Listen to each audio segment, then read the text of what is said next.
Yeah, here we go. Welcome in. Happy Friday, you sick some bitches, you beautiful, beautiful people. Welcome in to another WTF Sports TV edition, the Joe Raineri Show on a Friday as we get ready to head into college football, baby. College football Saturday, NFL Sunday. Not to mention, we've got a couple of college games tonight where I know there is some money to be made. We'll talk about that. We got Ryder Cup action, which didn't turn out all that well for the Americans today. We'll get you caught up if you didn't want to wait up until, set your alarm at 2 or 2:30 in the morning to get up and watch the Ryder Cup take place over in Europe, over in France. But we're going to let you know everything that happened.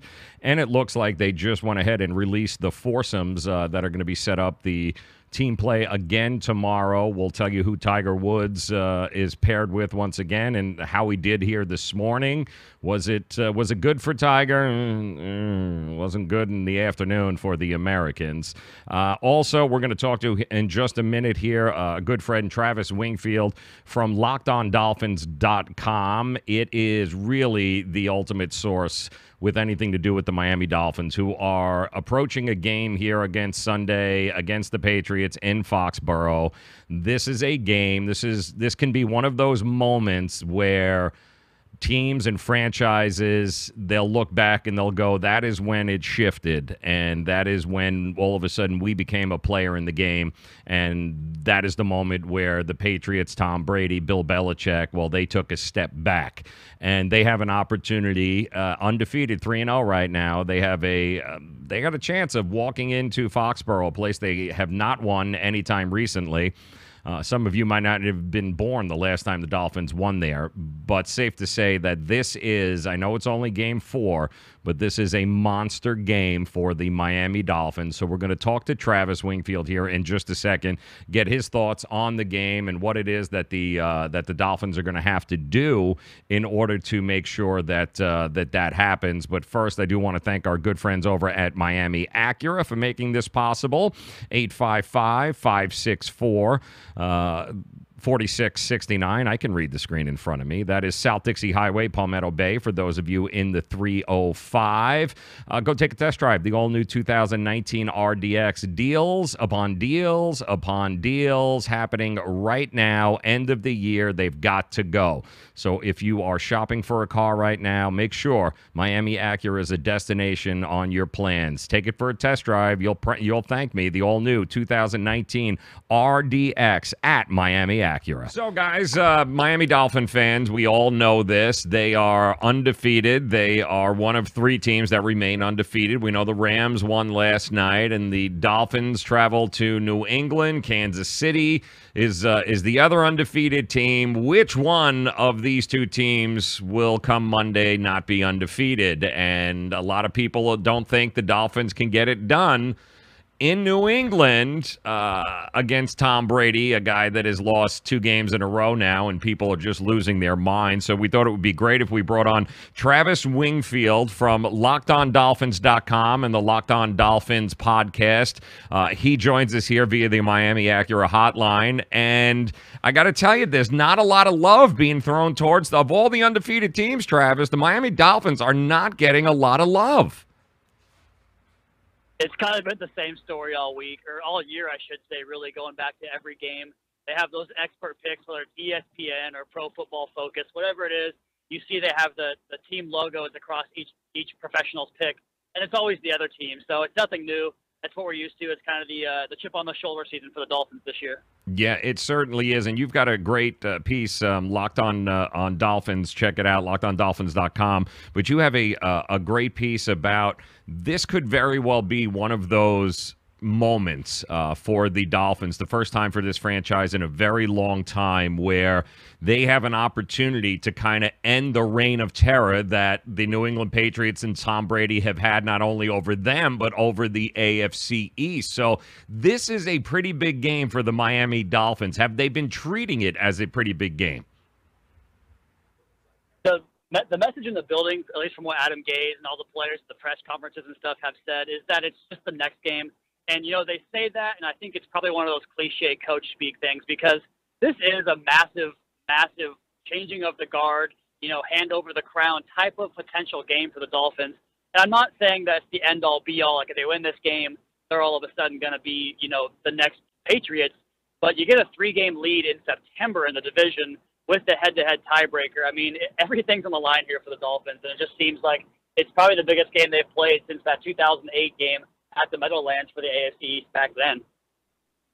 Things haven't gone all that well for the Dolphins. We know this. They're 0-6, the last 6 against the spread, certainly, going and traveling there to New England. New England is home. It is a very difficult place to play, but a lot of people feel if the Dolphins were ever going to do this and get over the hump, this would be the game to do it. And yet, from a health standpoint, how healthy are the Dolphins going into this game?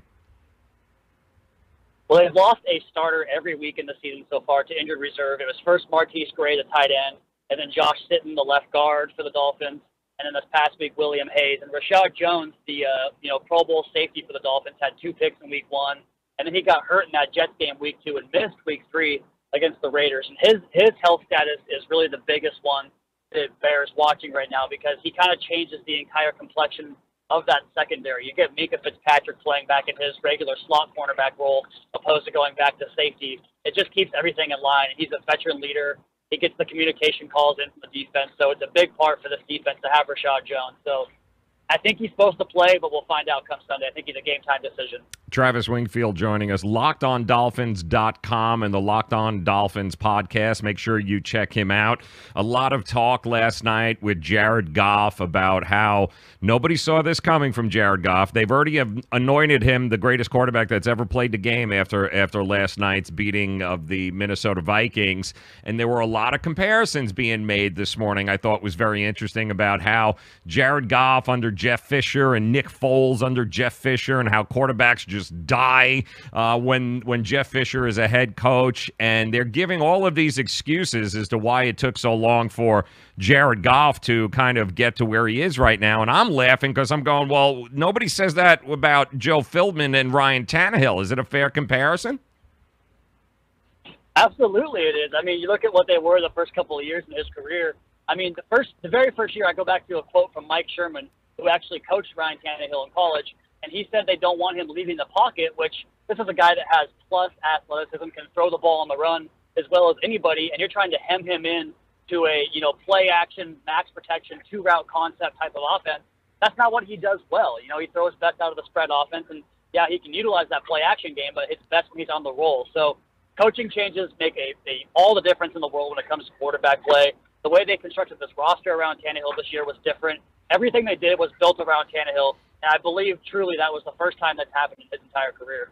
Have you noticed, Travis, have you noticed a different sense with this team this year? I mean, as much as, they loved Jay Cutler last year, I mean, kidding, but as much as it is great to have Ryan Tannehill back, have we noticed a change in the dynamic, is certainly in the locker room, with getting rid of the guys that they got rid of, which a lot of people didn't think was a very smart move?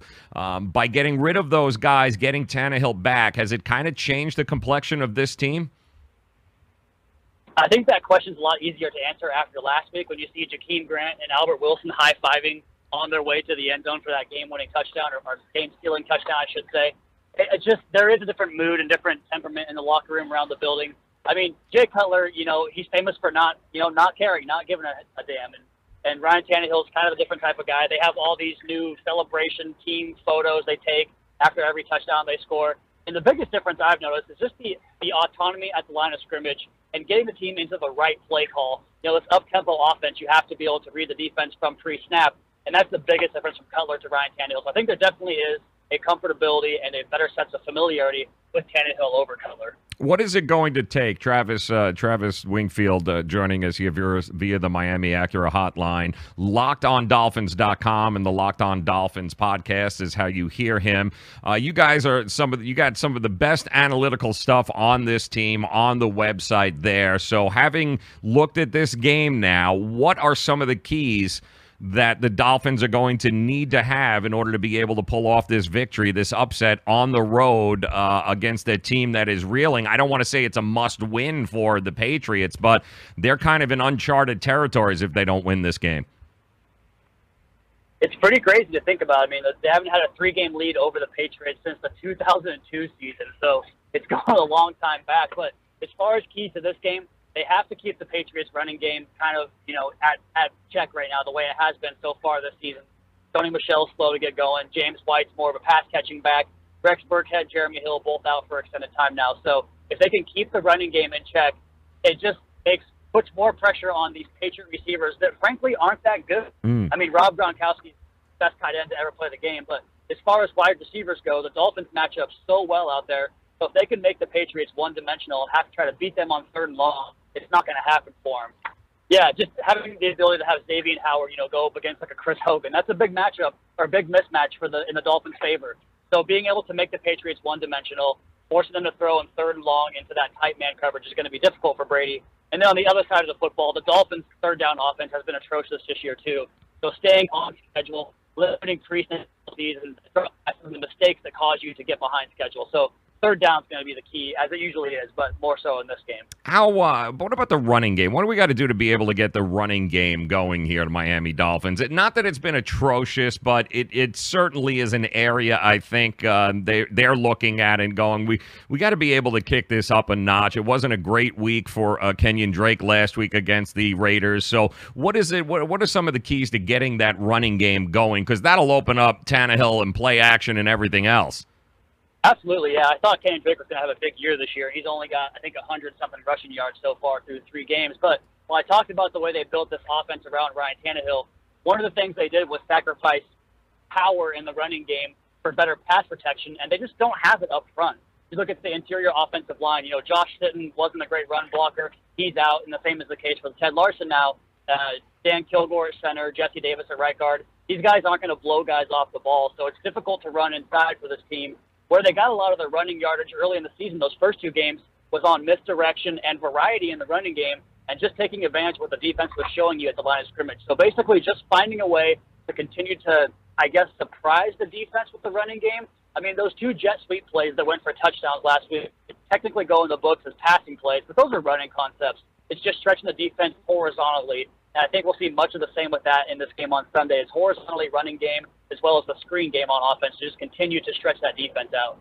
Travis Wingfield, LockedOnDolphins.com, the Locked On Dolphins podcast. Make sure that you guys check it out. There is no better coverage of the Miami Dolphins than Locked On Dolphins. Make sure you guys check that out. Travis, we appreciate the time, my friend. Enjoy the weekend. We'll talk again in the near future, and hopefully we'll be talking the next time about a still undefeated Miami Dolphins team that is taking complete control of the AFC East, and none of us can ever remember what that was like, not having the New England Patriots at the top. So it is a big game. Enjoy it, my friend. Thanks for coming by. We'll talk again soon. Sounds good. Thanks, Joe.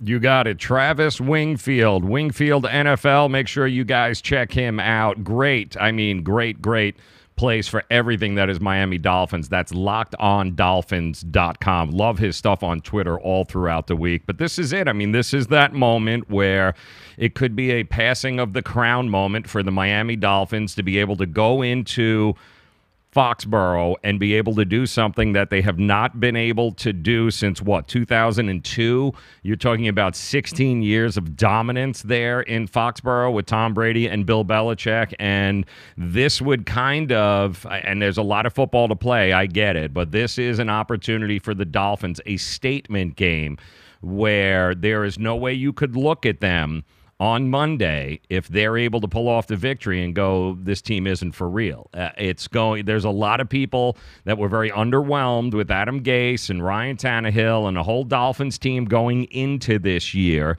And those are the same people after they've rattled off 3 wins who are also saying now they haven't played anybody. Well, they are about to play somebody. They are about to play the one team that has dominated not just the Dolphins, but the AFC East for how long now? For, 2002? You got to be kidding me. So it's an opportunity. It's a passing of the torch game. We could be saying goodbye to the New England Patriots finally. Anybody who's part of the hashtag anybody but Brady crew like I am, you're looking at this game and trying to say, okay, is Brady and Belichick still going to be Brady and Belichick? Are they all of a sudden going to flip turn on the light switch and flip the script and they're going to be the unbeatable Patriots again? Or are we looking at a Dolphins team who will be 4-0 on Monday, where there is no doubting that this team is for real? So it's a very important game. It's probably one of the more important games that this organization has played in a very long time. And let us not forget, this is also a huge game for the New England Patriots, because there's no way the Patriots can go, 1-3? To start the year, and it's very hard to turn it back if you're going to lose 3 games. Now, they've lost 1 game, 2 games in September before, but I don't remember the last time as a matter of fact, 2015 was the last time they would have found themselves in a position where they were that far back in September, and I think that was the year that Brady blew his leg out and you had Matt Castle. So this is going to be a very, very interesting game on Sunday. We'll have it broken down for you. That is coming up. Want to say hello to, look at Var. He's coming in, man. He's going to be throwing some Raider love out here any minute. Good afternoon, Var. It's always a pleasure to see you, my friend. Jeremy and John and the rest of you guys over on Twitter, too. It's always a pleasure to see you. Coming up, we've got a whole bunch of breakdown, in-depth dive into the trends that you need to know, what's going on, the latest line movements for not only the NFL games on Sunday, but there's a couple of games here tonight. One I happen to like an awful lot. I'll tell you about that one. And some really big college games tomorrow. Penn State, Ohio State, the Big Ten showdown, the battle, Happy Valley. Is Ohio State for real? Is Penn State for real? This is 2 heavyweights going to go toe-to-toe this weekend and tomorrow, and that's going to be an awful lot of fun to watch, and I'll give you my thoughts on what's happening there. I'll get you my locks. I told you earlier that there was some not really good news coming out of Europe. Yeah, the Ryder Cup. If you guys woke up at 2:30 in the morning, 3 o'clock in the morning to see the opening 4-ball rounds there, congratulations. But basically what happened was earlier in the morning, the Americans 3-1. They won 3 of the 4 matches. The only person who didn't win, of course, was Tiger Woods and Patrick Reed. That was in the early morning. And then the afternoon was just a nightmare for the Americans. They ended up losing all 4 of the matches in the afternoon. So now the Americans find themselves down 5-3 point system in the Ryder Cup, of course. And they went ahead and announced some of the pairings for tomorrow. And what do we got? Again, these tee times start at 2:10 in the morning if you have no life or you have insomnia or you don't want to sleep, whatever your deal is. If you're getting home tonight, Brooks Koepka, Tony Finau taking on Rory and Sergio. That would be 2:10 in the morning. 2:25, Dustin Johnson, Ricky Fowler, who ended up winning their match in the morning. They are taking on Paul Casey and Tyrell Hatton. Tiger Woods, Patrick Reed, they are paired up again, even though they got their asses handed to them in the early morning rounds here today. But they're going to be tied up again. Francisco Molinari and Tommy Fleetwood, the leading go-getters for the Europeans, who have been really just dominating what's going on. And then Justin Thomas, Jordan Spieth, taking on Ian Poulter and John Ram, and those will be your early morning. Those will be your early morning tee times. So we'll give you the latest from Las Vegas. We'll let you know what's happening there. There is some bets that can be made here if you're looking to make a little money. We will tell you all about them. Plus, we're going to play another edition of Are You High, one of my favorite games that we're going to play here today. So that's going to be a good time as well. Edward Nunez is in the house. Edwin, it's always a pleasure to see you. And then, of course, we got Jeremy in there. Jeremy, good to see you guys. You guys hang in. We'll be back here in just a minute. Got to say hello to the sponsors. We got to thank them for everything they do. So we'll do that. And again, Low Cost Airlines, Superior Cruise and Travel, and Miami Acura. We love you guys. Don't go anywhere. We're going to make some money, and we're going to make some money quickly too this weekend, starting tonight in college football. We'll give you the picks. We'll give you everything you need to know. That is coming up next. Dish TV is better than cable TV. Why? Because you can save 45% on packages compared to your high-price cable bill. Wow. Take those giant scissors out and cut the cable and save with Dish TV. Plus, you get a free DVR upgrade to record your favorite shows and free installation. And with Dish Anywhere, you can watch TV for free on your mobile device. Act fast. You can save hundreds of dollars. Does your cable company do that for you? I don't think so. Get all the best TV programming at your fingertips at a fraction of the price of cable TV. So say adios, arrivederci, goodbye to the high cable bill and save up to 45% on Dish TV packages today. These are limited time offers and can change at any time. Call fast. 800-293-0328. 800-293-0328. 800-293-0328. That's 800-293-0328. Do you use the expensive blue or yellow pills to charge your sex life? Are you thinking about it? What if we can promise you the same results for less than $3 a pill? If you're paying $20 a pill for the other pills, you're getting taken to the cleaners. Our pills deliver the exact same results for less than $3. You'll save more than $16 a pill for the same results. And right now, radio callers will get 44 blue or yellow pills for $120 with free discreet shipping. You can save more than $700 off pharmacy prices. Charge your sex life now and save a ton of money. Call now and get your 44 pills and save over $700 and qualify for free shipping. Stop overpaying and call right now. 800-764-9168. 800-764-9168. 800-764-9168. That's 800-764-9168. Greece is cheap. But the airfare costs a fortune. Paris? Not much closer, and again, airfare... What about Puerto Vallarta? Let's face it, flying anywhere is just too expensive. Wait, what's this? Low-cost airlines. With one call to low-cost airlines, you'll drastically slash your travel costs. We're talking insanely low airline prices to any of your favorite destinations. Where would you like to go? London, Rome, Costa Rica, Australia? Wow, that's cheap. So why wait? Call now to learn how crazy cheap it is to fly anywhere in the U.S. or international. Our prices are so low, we can't publish them. The only way to get them is to call to instantly hear the most amazing best deals on airline travel. It's that easy. So call now and start packing. 800-761-1427. 800-761-1427. 800-761-1427. That's 800-761-1427. Get ready to talk sports. It's the Say It With Me podcast. Now here's your host, Joe Raineri.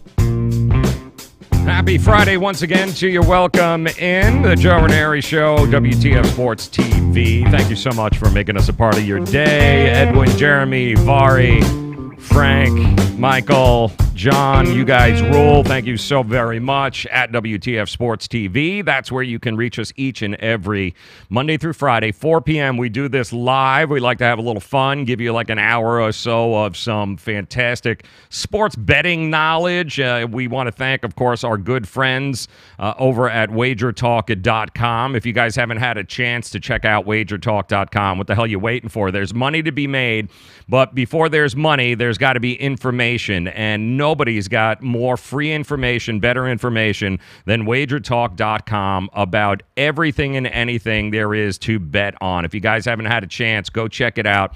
They deal with only the most professional sports handicappers that you can imagine in Vegas are all available on the site there. There's free picks, there's trends, there's everything you need to know to make a smart sports betting decision. You can get that over at wagertalk.com. And we had Ralph Michaels on the show yesterday, the legend himself.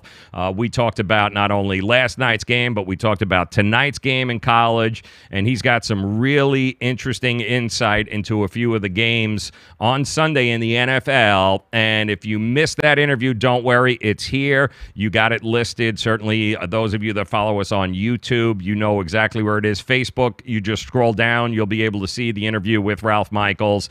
Jot it down. Take the information down, because if you're going to be laying any money this weekend, before you do it, definitely check out what he had to say there, because some really cool stuff there, some great information. And we got a lot of trends. We got a lot of games to go over here, and I want you to keep in mind we've been talking about undefeated teams in the NFL, and we already know we've got the Rams will continue to be undefeated after that game last night. And the Rams are a good team, okay? The Rams are definitely a good team, but it was a bit nauseating. The Jared Goff is the greatest thing since ice cream, and Sean McVay is the smartest football coach that ever walked planet Earth, and the Rams are the best team in the world. Listen, the Rams are definitely a good team, but we're 4 games into the season. And before we start anointing Jared Goff, who I thought, wasn't it a couple of years ago, Jared Goff couldn't play. Wasn't that the case, that Jared Goff was overdrafted? He was sitting the bench, and there was what a waste. Could have had Carson Wentz. Can't believe you moved up and got this. And how many times did we have to hear the scenario on how bad Jared Goff is? And now, fast forward a couple of years later, he's the greatest thing that ever walked planet Earth. I will say this. Yesterday was a pretty interesting game, because right there you see it, according to YAHOO Sports, Goff is the first player to throw 400 yards, 5 TDs on 3 days rest in NFL history. So Twitter was just afire last night with the Jared Goff for president quotes, and he's the greatest. Listen, he hasn't won. Last I checked, he hasn't won anything except 4 games this year. 3 of those wins were against teams that high school teams could beat. So let's not get crazy. You also played a Minnesota Vikings defense that was also on 3 days rest, who just got smoked at home by the Buffalo Bills and their rookie quarterback, Josh Allen. So before we start crowning people the greatest that ever walked planet Earth here, could we slow the roll on Jared Goff here a little bit, and let's see what happens when he goes up, against a Chicago Bears defense or something along those, a quality defense, not what we're hearing about here. That game last night was, you wouldn't look at that game and go, wow, these are 2 really well-rounded, adjusted teams. Their defenses, the Rams, that was what? That was supposed to be one of the best defensive teams in the NFL. Kirk Cousins lit them up for most of the night.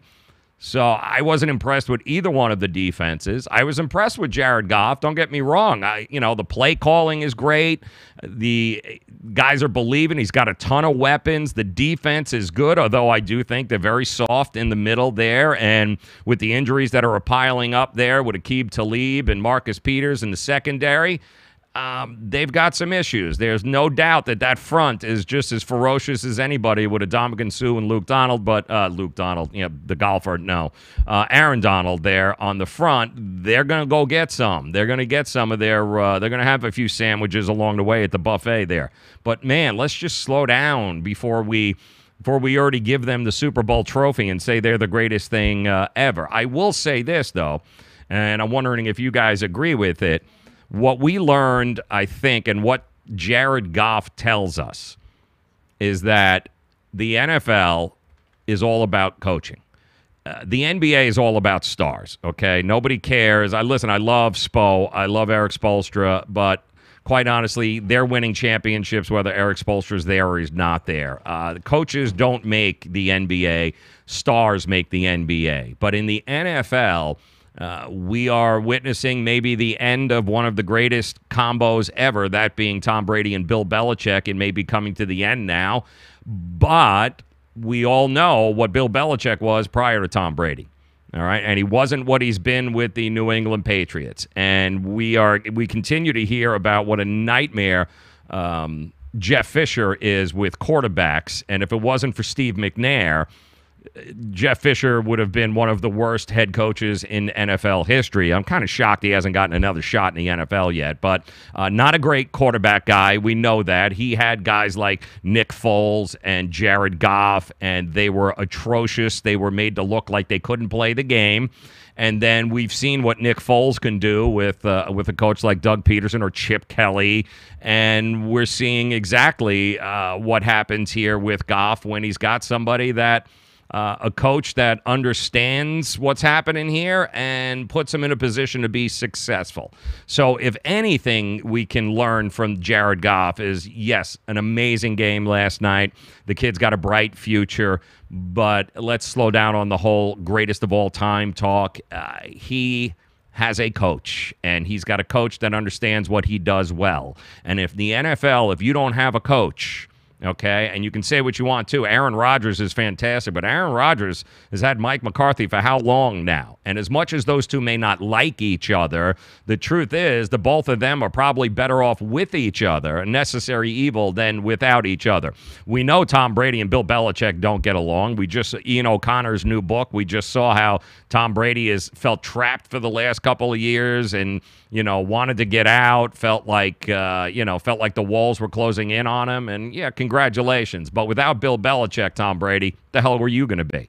So it works. It absolutely works. But coaches are so much more important in the NFL than they are in NBA, or certainly with in baseball, where managers are now number pushers, they're accountants, where analytics, all the manager does in Major League Baseball now, besides have to deal with the egos in the locker room for 162 games, which is not an easy thing to do, by the way. But really, managers in baseball basically have to write down the lineup that the general managers send down on the phone once the lineup is spit out from the analytics machine that they put all the numbers in, and then, the computer spits out who the lineup is, and that's what managers do these days. The old school guys like Mike Scioscia are on their way out, and everything is now about guys that can, hey, where's the lineup? I don't know. Let me call upstairs and see what's happening. And that's the way it is. And football is still the one sport where coaching, NHL, we see this all the time too. NHL, it's not about coaching, guys. The only sport where you better have the right coach with the right quarterback, with the right ownership, is the NFL. Nothing else matters. The rest, the athletes kind of take care of themselves there 100%, man. Let's go to what do we got? Edwin here. Edwin's telling me Rams secondary is garbage, and especially if Aqib Talib continues to be hurt, Marcus Peters, they are going to be terrible when I tell you. They're going to get exposed. When they got exposed last night with Kirk Cousins exposed them. Now, they got some receivers, Adam Thielen and Diggs, and they got some guys that can catch the ball there, and Kirk Cousins can sling it across the yard as good as anybody. But they're going to get exposed with better offenses, so you better be able to score 40-plus points a game because you're going to need it with that defense. That defense is soft in the middle and the secondary. And if you get an offensive line that is built to be able to give the quarterback an extra second or so, you're going to be in trouble. The Rams are going to be in trouble. I'm not sold on the complete team nonsense that everybody threw out there last night about how great they are. They're good, but let's not get crazy.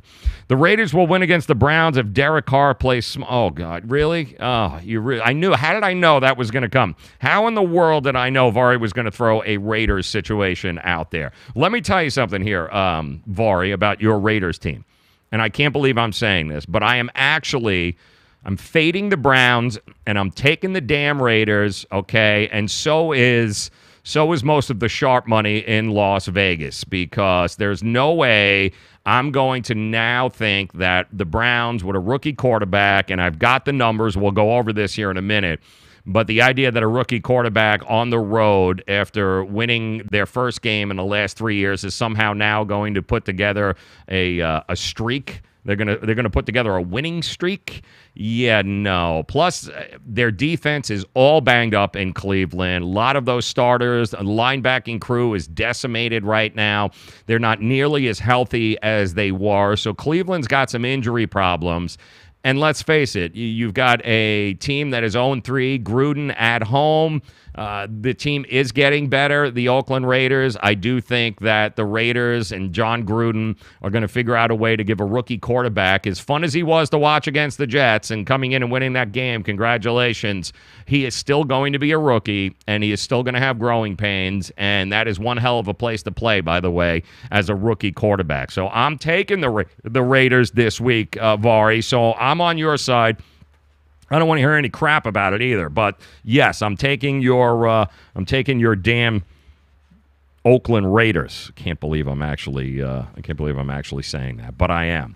Let me tell you about tonight, guys, though, because there's a game here tonight that if you're going to lay a little money down, tonight would be the place to do it. UCLA, Colorado.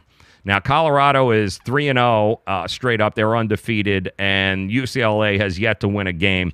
And when we talked about this with Ralph Michaels yesterday from WagerTalk.com, he brought up a very good point. Like, listen, Chip Kelly's offense is not an easy offense to learn, okay? It's not. And he's got a bunch of players he didn't recruit that are trying to learn the Chip Kelly way, which is not, it's usually, you got to read from the back to the front, and what you're normally used to, the Chip Kelly way, is completely different. But I will say this, they've been getting better and better and better, and Chip Kelly they've got a freshman quarterback, but and Dorian Thompson-Robinson. The defense is getting better, and they have been favored in only one of their 3 games this year, and that was the home opener against Cincinnati. So I do think there's a lot going well for UCLA heading into this game. Yes, they haven't won a game, but let me tell you who Colorado Buffaloes have won. They're 3-0, and their opponents are a combined 1-10.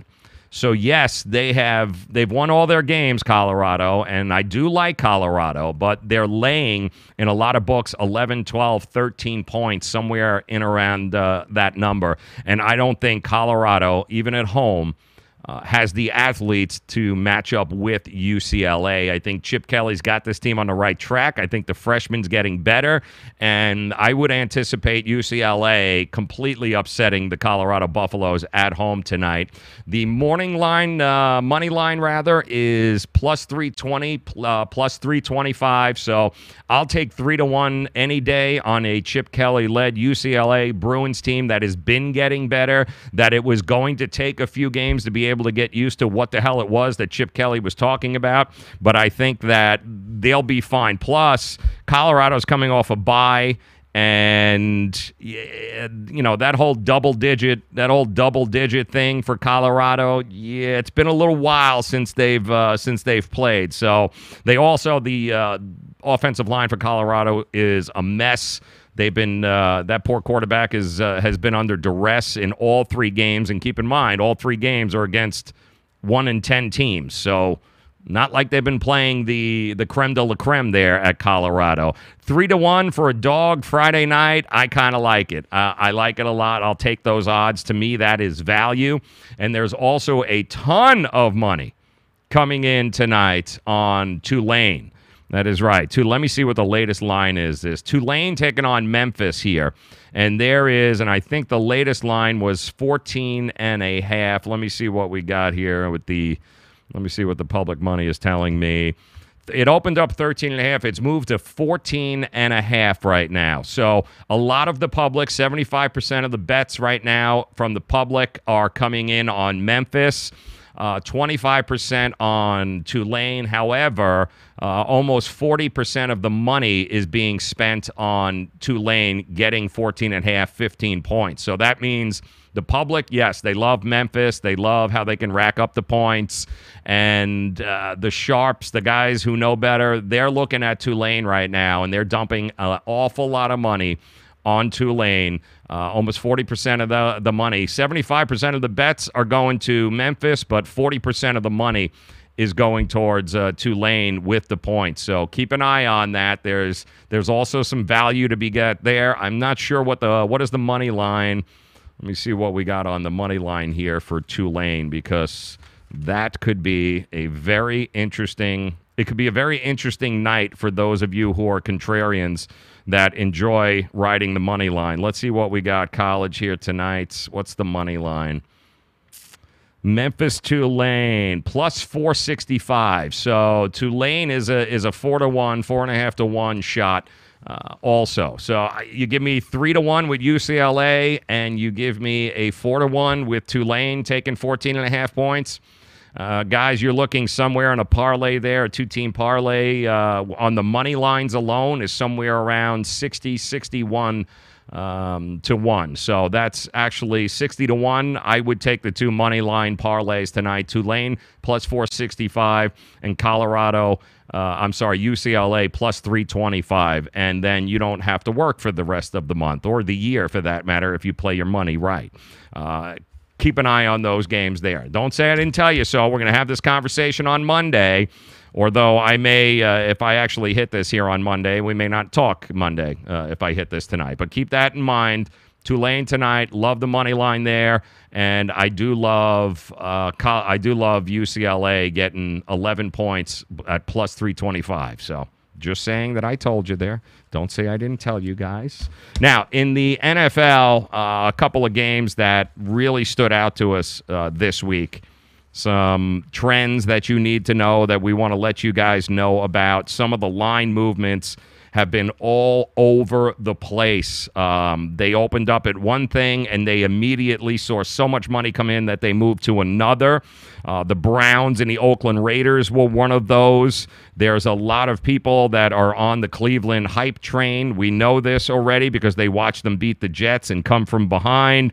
But the actual serious money, the professional money, the sharps, there's been a lot of money coming in on the Oakland Raiders, and that line has moved, and I think the Raiders are now 2.5. Yeah, 2.5. Now, it's been like that for about the last 24 hours or so. So a little bit of buyback. They were at 3, and then it was down to 2, and now it's about 2.5. So Oakland is going to be laying 2.5 points. The Jets and Jags are another one. This game, Jekyll and Hyde for this team, the Jacksonville Jaguars. You don't know what you're going to get when you're going to get it.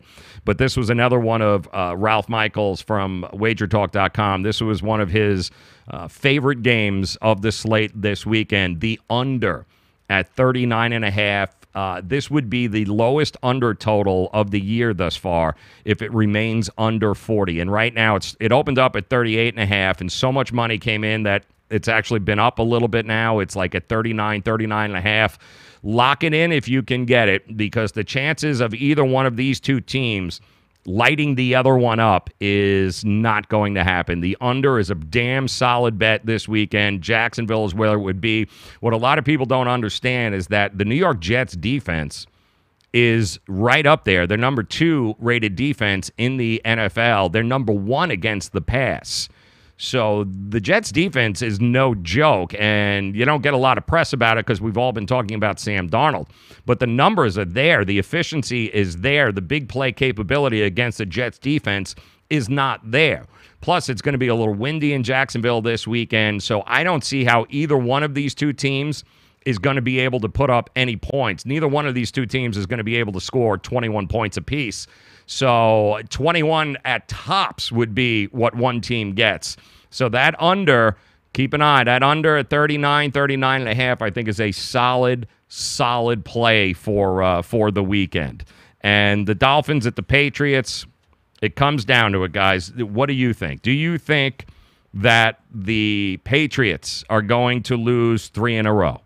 Do you think, and the Dolphins are opening up, let me make sure I see what the latest odds here from the Dolphins are. I believe it's still a 7, let's see what we got here. 7.5. The Dolphins are still getting that. It's been an awful long time. Plus 240, by the way, on the money line for the Dolphins. Those of you that think maybe, just maybe, this is the passing of the torch where we've seen the end of Tom Brady and Bill Belichick. Plus 240, that's a hell of a money line. Throw your money where your mouth is, because those who really believe in the Dolphins, and I happen to be one of them, by the way, I believe that the Dolphins can get this done. I love the way they've been flying under the radar and nobody giving them any credit. I think that's exactly what they need, and that is motivating them. But if they do it, there's some value there on the money line at plus 240. For the Dolphins to win outright. Now, I know it's a tough place to play, but I think we can all agree, having watched the New England Patriots, there's something different about this year and this team. And Josh Gordon, whether or not he's going to be 100% and be able to play, but even with Josh Gordon, the targets just aren't there. Gronkowski has not been the kind of factor that everyone thought he was going to be. The running game is it's very suspect, and I can tell you right now that defensive front of the Miami Dolphins is going to get to Tom Brady because that offensive line is leaking big time. And we all know what happens if you can get to Tom Brady. There's all sorts of issues there. So it is possible that the Dolphins can win this game outright. At the very least, will they be able to cover the 7.5 points? And that's all the trends tell us, listen, it's Brady's not losing 3 in a row. Belichick's not losing 3 in a row. They sure as hell ain't losing at home to the Dolphins team, in which they've been able to cover and beat over the last 3 weeks, over the last 6 times they've played. So, but keep in mind, I know it's been a while, but if there was ever a time where the Dolphins might be able to turn this thing around and all of a sudden move up 3 games on the New England Patriots, it would be this week. And what a game that would be. Am I right here? Oh, my God. What is this? The Raiders have the lead in every game at the first half, and they close this game. You're right. First half bets are great on the Raiders, Vari. That it's the second half that the interceptions start to come, and then they become brain dead. But you're right. Raiders, no issues there in the first half, and they'll probably be up the first half. Check out what the first half – let me see what the first half line is on that Raider game so we know what we're talking about here. The first half – -1. So -1 Oakland. I do think it would not be a far cry. First half there, you want to lay a little money, -110 on the Oakland Raiders, -135 on the money line, winning the first half. I think the Raiders, to your point, would absolutely win the first half of that game. The problem being is what's going to happen in the second half. And I don't believe in Hugh Jackson. I don't think that that whole coaching staff is somebody that's going to be able to go on a road with a rookie quarterback, even though they've had extra time to prepare. I'm not a buyer into the Hugh Jackson coaching philosophy. I don't think he's a good enough coach, or that staff is good enough to be able to use that extra time to be able to hold something above John Gruden and the Oakland Raiders. I don't buy it. I'm not buying them. I would take the Raiders laying the 2.5 all day long, especially at home. But look at that first half. That first half number, -1. We all know, man, they come out.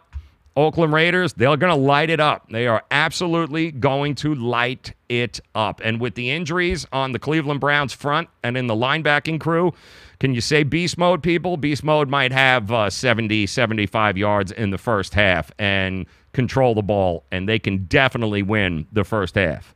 Oh, Vari, don't even see. Now, Vari, I'm giving you props here with the Oakland Raiders, and now you got to throw the Florida State Seminoles in there and their game against Louisville. Yeah, 2 underperforming teams.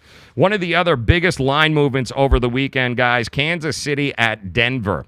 The over-under is 56. This is one of those games, by the way, where if it goes off at 56 or anything over 56, it will, too, be the highest over total that we have seen this year. And we all know Patrick Mahomes can put the, they're going to put some points up on the board. But we also know that the Broncos, they can do it, especially at home. This is in Denver, which makes a big deal.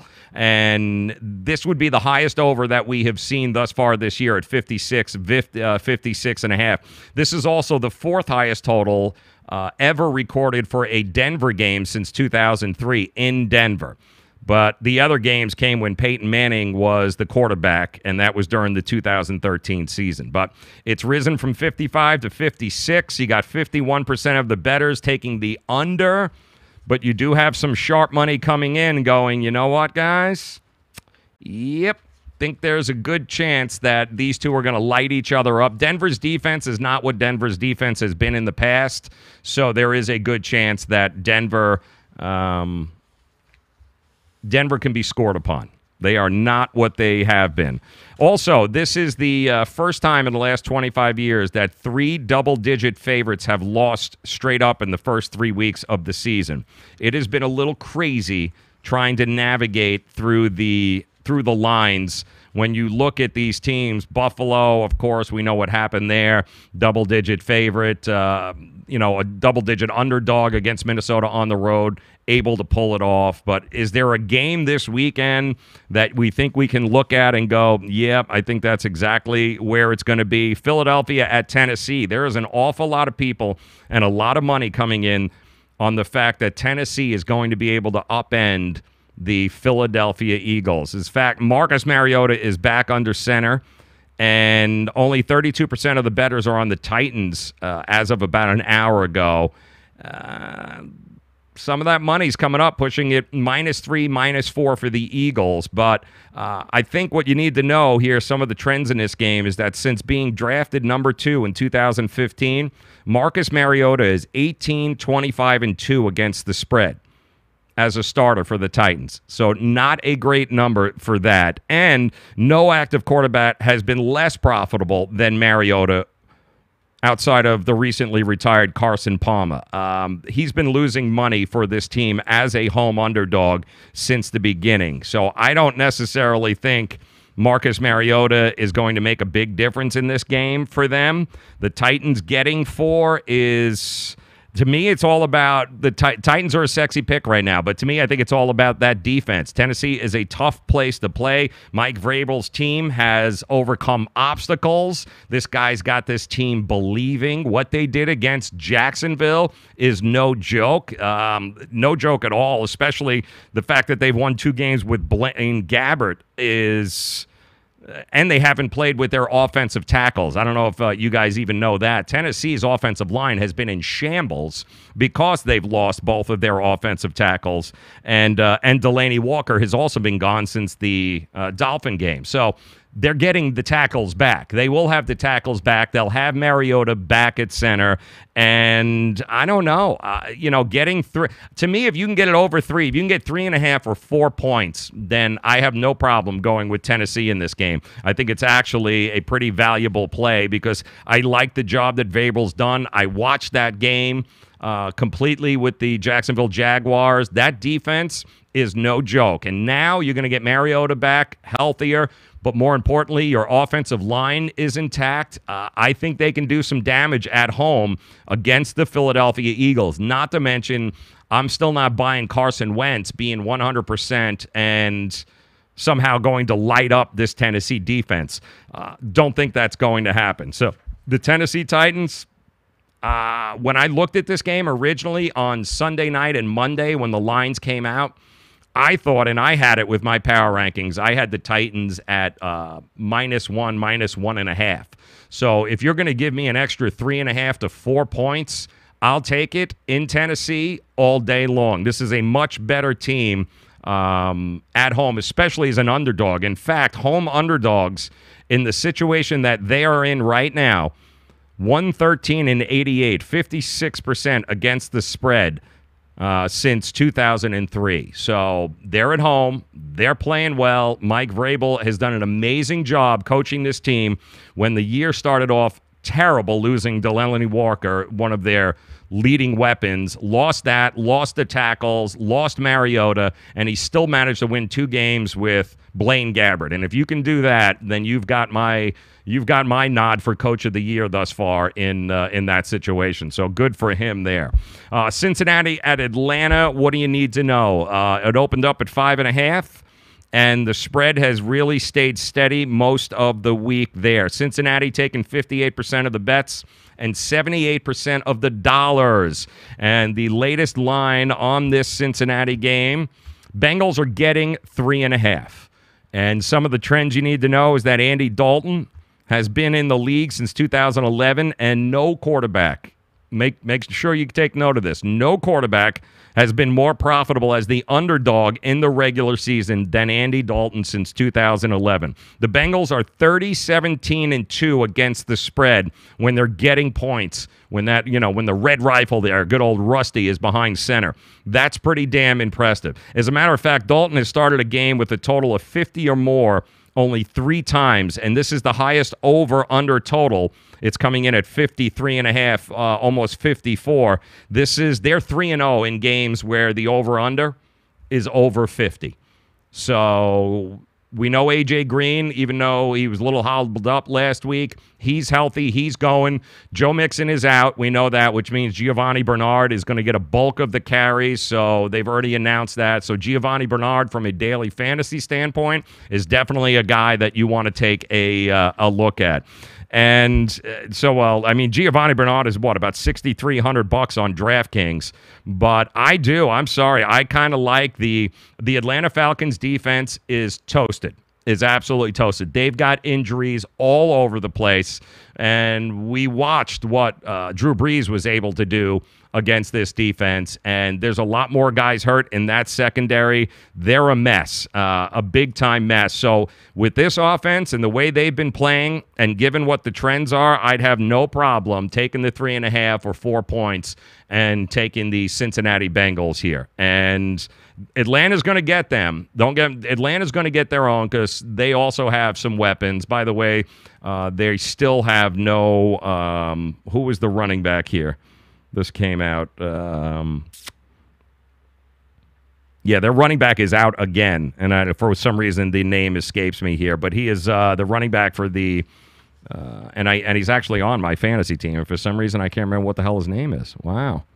Devonta Freeman is out again. So he was listed as questionable early on in the week, but he has been ruled out.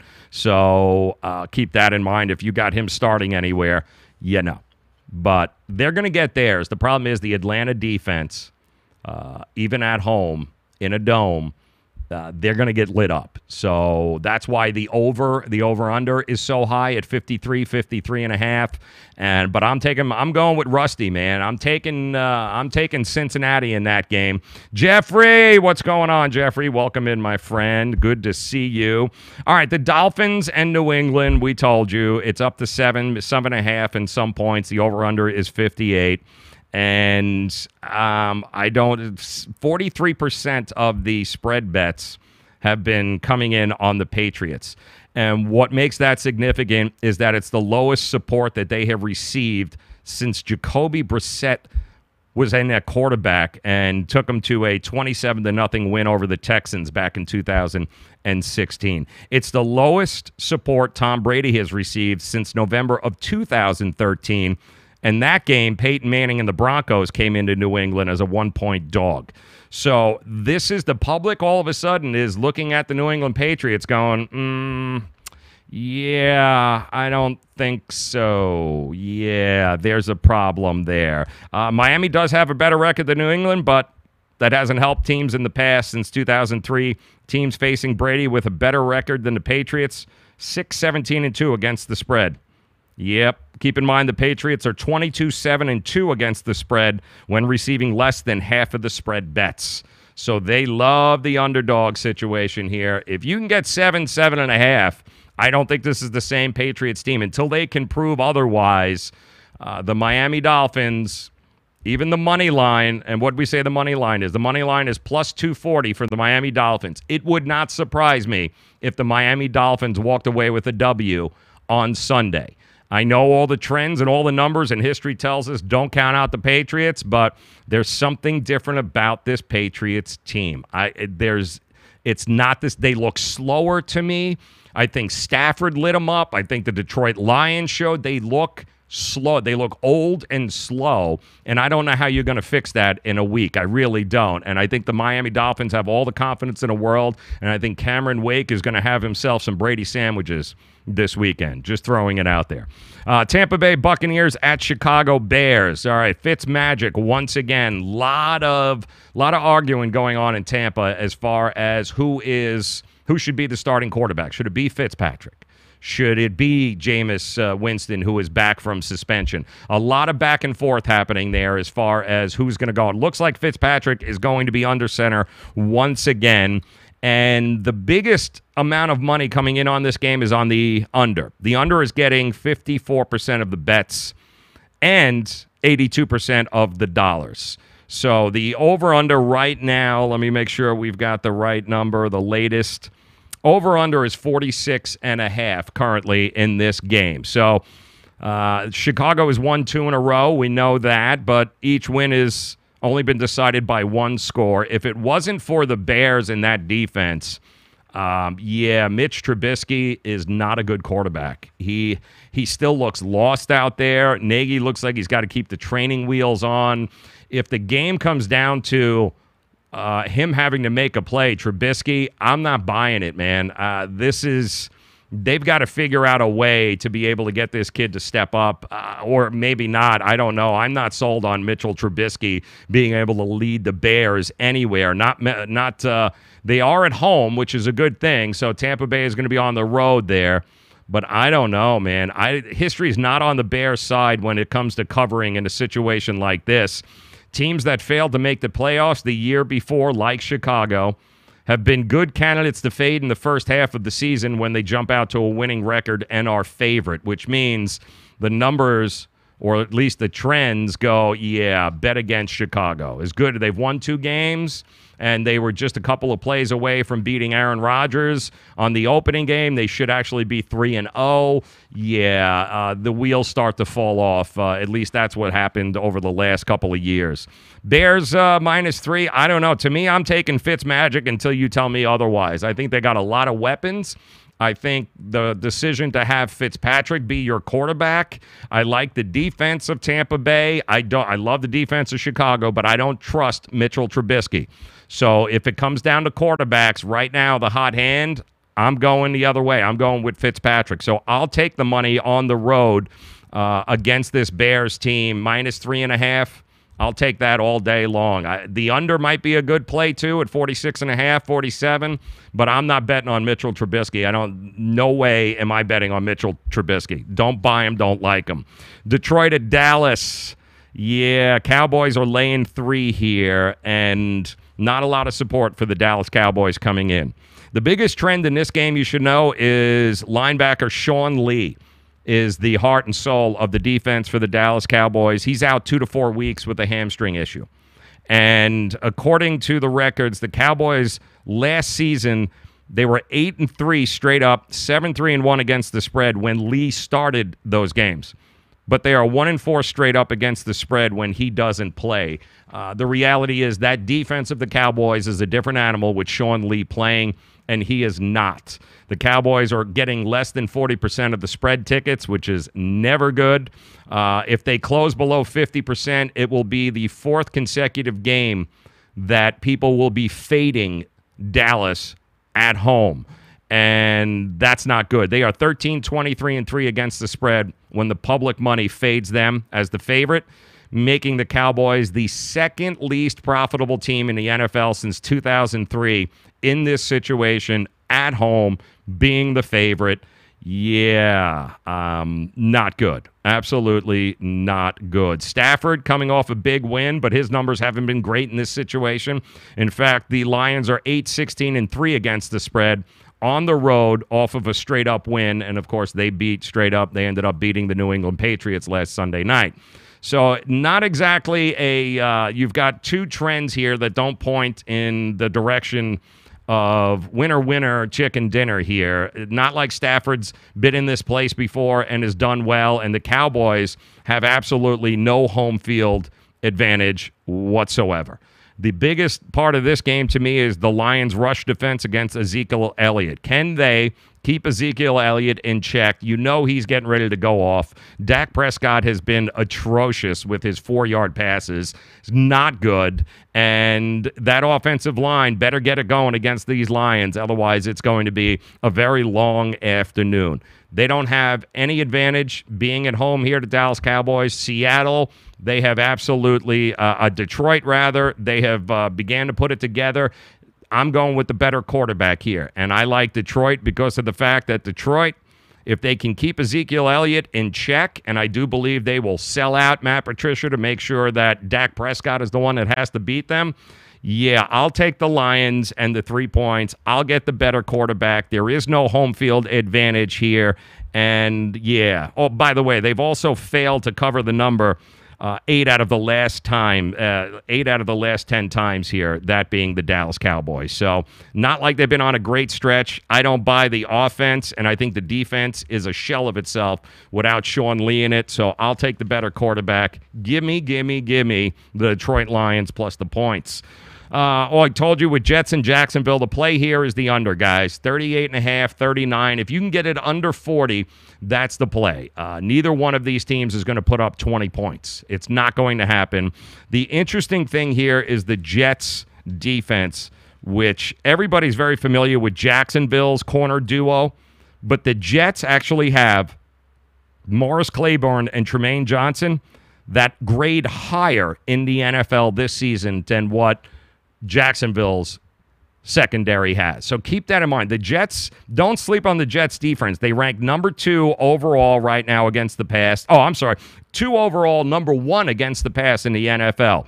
So there's not a lot of holes in the New York Jets defense, and it's hard for me to be able to say this, but they've done very, very good against the number 1 and number 2 wide receivers. They've pretty much shut them down, but they also have been pretty good against tight ends and running backs. So both of these units are going to prevent each of these offenses from being able to get into the end zone. It's going to be a field goal barrage, but don't expect this to go over 40 in any way, shape, or form. It's probably my best bet of the weekend. Take the game, take the over-under with these two defenses getting ready to do battle. Then you got Buffalo and Green Bay. Oh, boy. Here's what you need to know about Buffalo and Green Bay, that the public is looking at Buffalo and Josh Allen, and they are loving him from what he did to Minnesota last week. Bills only got 32% of the bets last week when they were 16.5-point underdogs. That goes to show you what a difference a week makes, because right now Buffalo is getting 69% of the money that's coming in on this game. So the recency bias, people see with the most recent thing, they love it, and guess what? Voila. There you go. Buffalo is the greatest thing now. Aaron Rodgers still a little hurt, and Aaron Rodgers is actually great in almost every situation except for the one that he is in on Sunday. He has struggled to cover as a large favorite. When laying 10 or more points, he's 22-3 straight up, but he's only 13-12 against the spread. So he can win the game, but when he's got 10 or more points, and currently right now it's at 10.5, it's been bouncing back and forth between 10.5 and 10. In this particular situation, even in Green Bay, he's not great at covering the spread double digits. He wins, but not great. I think Buffalo showed a lot of moxie last week. I think Sean McDermott, for all the aggravation and crap he's received over the first couple of weeks, well-deserved. I think he righted the ship on the defense, and I do think the defense will come to play, and I don't know what we're going to get from Josh Allen. We'll see if he can back it up.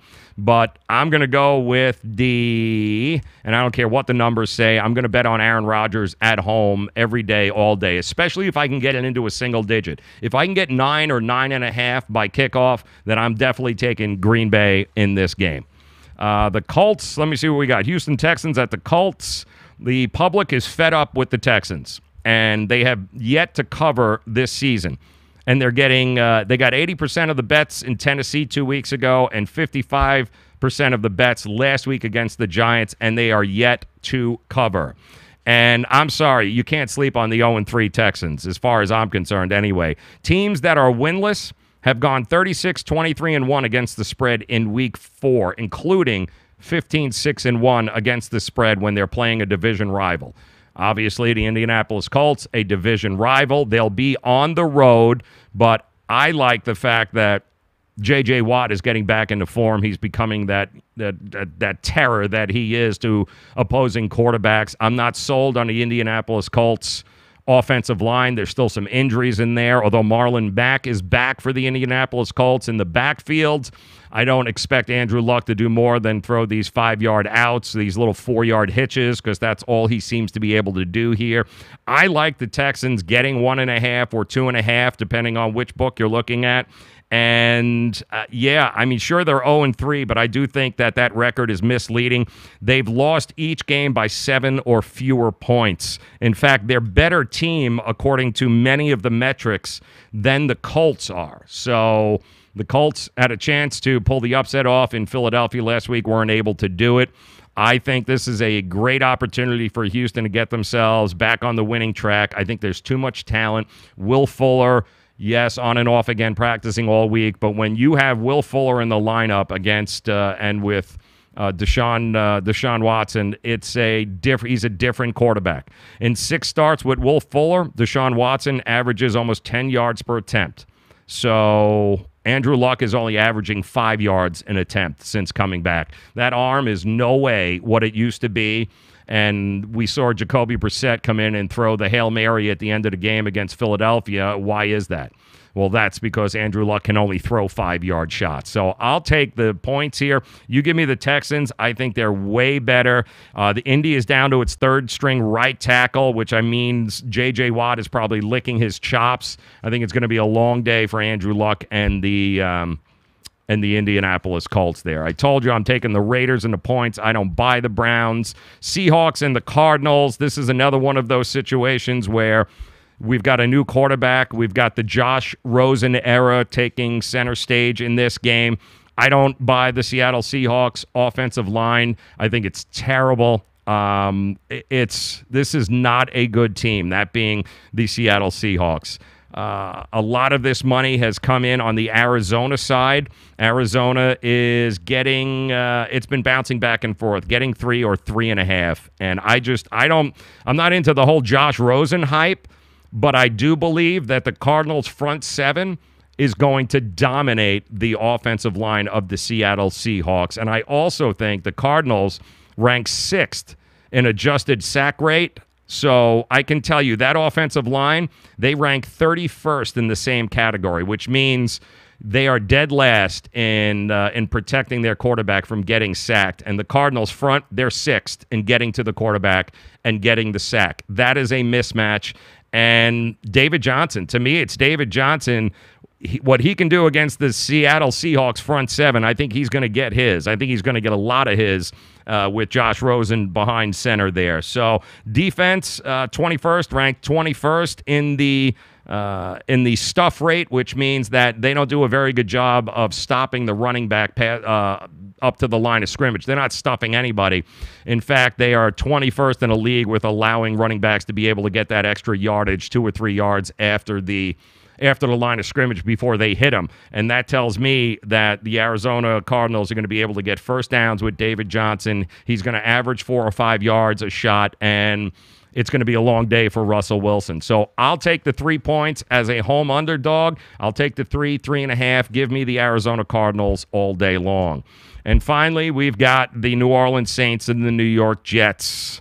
Yes, Saints are a 3.5-point favorite on the road. That means you've got the Jets listed as a home underdog, which is a familiar place for the New York Giants, rather. Sorry about that, the New York Giants.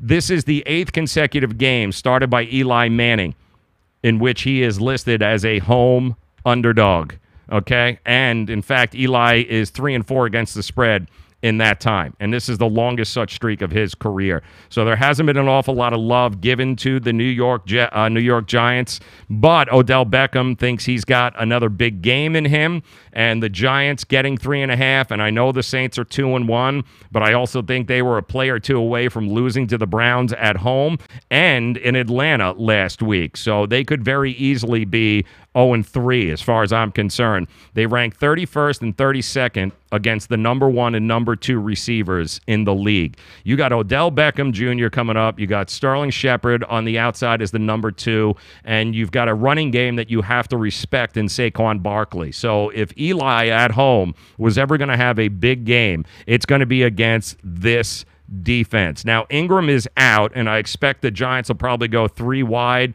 with their tight end, Rhett Ellison, who will be just pretty much helping to block and protect Eli Manning. I think the Giants are going to move the ball really easily in the air. They are going to rip up that secondary. Odell Beckham Jr. could have a monster game. So, and I do think you've got to respect Saquon Barkley. The guy is a beast. So if they're going to stuff the boxes, all right, let me know how that works out for you, because your secondary has proven they can't stop anybody. Give me the points. I'll take that 3.5 points. Giants home underdog. I'll take the Giants all day long. The other game was San Francisco and the Chargers. The Chargers are laying 10.5 points. This is C.J. Beathard time. How many of you buy C.J. Beathard? Do you like C.J. Beathard? How many of you think he's Jimmy Garoppolo? Yeah, no. Here's the problem. To me, the Chargers aren't that great.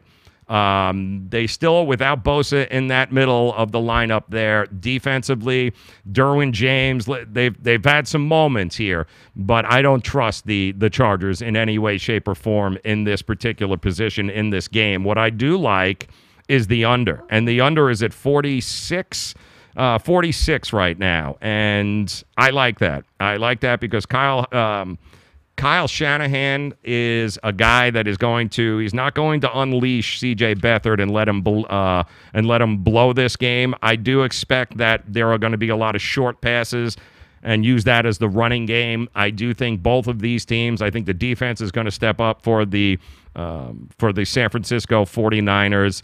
They're not going to have the same approach that they had with Jimmy Garoppolo on offense, that being the 49ers. And in Phillip Rivers' career as a starter at home, when he has faced a team averaging fewer than 6.5 yards per attempts, they are 8-3 over the last decade.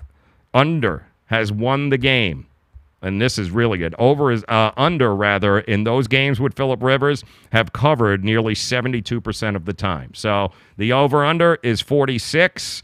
The metrics are telling me that C.J. Beathard is not better than Jimmy Garoppolo, but Phillip Rivers in this situation, neither are they. Neither one of these teams is going to light up the scoreboard. So look at the under 46 in that game.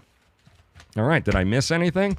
I did, right? I got to give you guys tonight's winners here, and I will do that for you coming up here in just a second. But I do have to say thank you to our sponsors who make this all possible. Resort Release, the Laser Spine Institute, and, of course, Dish TV. So we're going to hear from them, and when I come back, I'll give you tonight's winners, 2 games in college tonight that you've got to bet on because there's a lot of value and a lot of money to be made. And I'll give you those 2 bets, and we'll do that coming up next. Where do you want to go on a vacation or honeymoon? The Caribbean, Europe, Hawaii, Mexico? How about Disney or a cruise? At Superior Cruise and Travel, we've got you covered. We'll assign you your own travel concierge. They'll help you design a custom vacation plan that you can't find online. And the service is completely free. You can't compare the value of this to any other online travel company. We can help you plan a custom vacation anywhere in the world. We even offer payment plans with no credit card required. Now you pay off your vacation on your time schedule. Call now and mention the promo code RADIO and save up to $500. Book your custom trip. Call Superior Cruise and Travel now and talk to one of the highest rated travel agencies in the country with a 5-star A+ online rating. 800-901-5536. 800-901-5536. 800-901-5536. That's 800-901-5536. Were you scammed into signing a timeshare contract? And did you miss the part that said you have to pay for your great idea? Not only for the rest of your life, but when you're not here anymore, you get to pass this turkey onto your family for them to pay for the rest of their lives. Thanks, Dad. Don't burden your family down the road, and don't be stuck with expensive timeshare payments forever. Get out of your bad idea timeshare contract guaranteed, or pay nothing. Call Resort Release today and learn for free how their timeshare exit team can help you legally exit your timeshare contract. They've helped thousands of people, and they're A+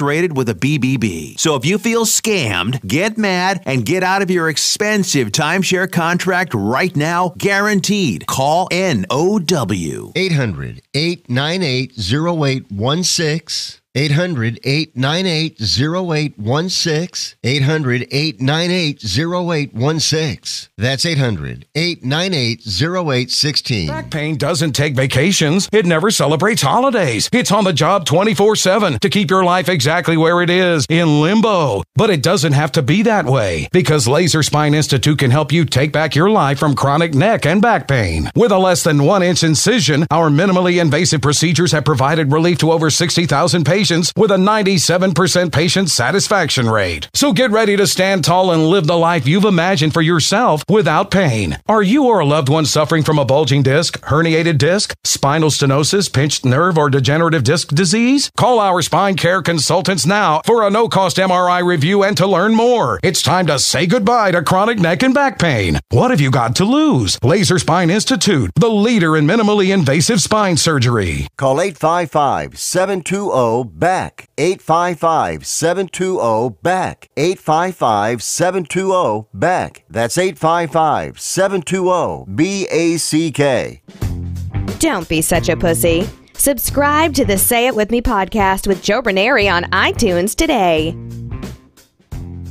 Happy Friday, guys. Welcome in once again, WTF Sports TV. Want to thank you so very much for making us a part of your day, and it really does mean the world to me if you guys can continue to support us, and if you like what you're seeing, like what we're laying down here, then this is how it works when you stream, right? That they do is they want you to go ahead and like it and engage and maybe retweet it or subscribe. For those of you guys hanging out on YouTube with us, subscribe there. Facebook, you guys know how it works. Like the page, tell your friends, share it, do all of that kind of good stuff. We'd certainly appreciate it. Also want to thank Travis Wingfield from LockedOnDolphins.com. He joined us a little earlier today breaking down that Dolphins-Patriots game, the biggest game for the damn Dolphins in a very, very, very, very long time. And I can tell you this right now, if they come Monday, we're talking about Dolphins being in first place by more than 3 games, then it looks like the passing of the torch would have is happened. That's for sure. I can tell you that there's a lot of people that think that are still holding on to hope that the Patriots are still the Patriots and that, you know, they're going to figure out a way to be able to turn this thing down. Yeah, I don't see that. I don't see that at all. I do like the Miami Dolphins in the upset, especially because of the money line at plus 240. So I'm just rooting for you, Dolphins. Anybody but Brady. Hashtag anybody but Brady. But he had some great insight into the game on Sunday. And once this is over, you guys be able to catch this on the replay. You guys, you can see it. It's here. It's housed on YouTube, Twitter, and Facebook. Just check out beginning of the show. You'll be able to see the interview, and he really breaks down what's going on with the Dolphins and what it is that they've got to do to be able to get over this hump on Sunday over Tom Brady and the Patriots. Some great information there. Check it out. That was at the beginning of the show. You guys will have access to that as soon as we are done here. But I did also... I think it's time for, before we get to tonight's locks for you, I think it's time for another edition of Are You High? That is correct. Are You High? And today's winner is Jerry Jones. That's right. Now, Jerry Jones went on the local Dallas station there, 105.3 The Fan, and says that he sees similarities between the Cowboys and the Rams offenses. He said, quote, we've been just as proud of Dak as they are of Goff. Last year they had Austin, and we have Austin this year. I don't think it's a reach to think we could have had that kind of productivity. That's right. That's another edition of Are You High here on the Joe Raineri Show. I mean, outside of you guys, like Tavon Austin was on the Rams last year, and he's on the Cowboys this year. And you're right. I mean, there's a similarity there, I think. They also both have 11 guys on the field, so that's similar.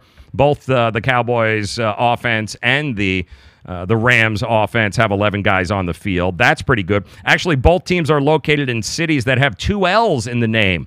So there is some similarities there. They both have cheerleaders.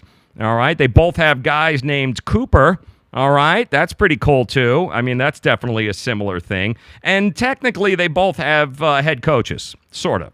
So I could definitely see there being some sort of similarity there when it comes to the Dallas Cowboys and the Los Angeles Rams. So you're not that high, I guess, Jerry, but really the question is, are you high, Jerry? Be honest. Are you? I'm just telling you the truth. All right, tonight, guys, I want to say thank you once again to Jeffrey and Vari and Edwin and Jeremy and Anthony and Frank.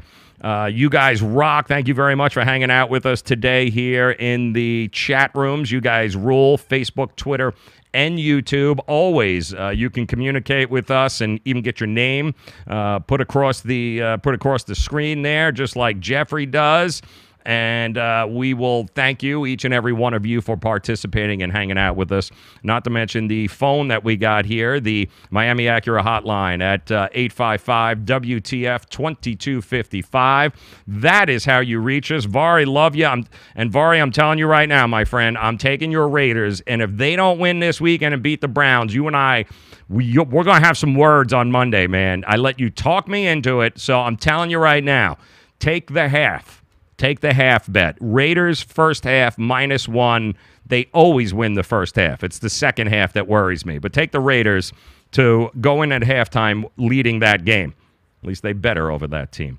All right, tonight there is some money to be made. Let me give you what we got, what we're laying down here. And I actually love these two games because you got to look at them and say there's an opportunity of value here, meaning the underdogs in both of these games, to me, have a above-average chance of actually winning here tonight. And the first game is the Memphis taking on Tulane, traveling to Tulane. So Memphis opened up as a 13.5-point road favorite here. And the public is expecting a blowout win. The public is all over the Tigers. They've outscored opponents 198-93 through 4 games. So the public sees this and goes ballistic with Memphis, says it's not even going to be close. Nearly 80% of the bettors are laying the points with Memphis, and it opened up at, 13.5?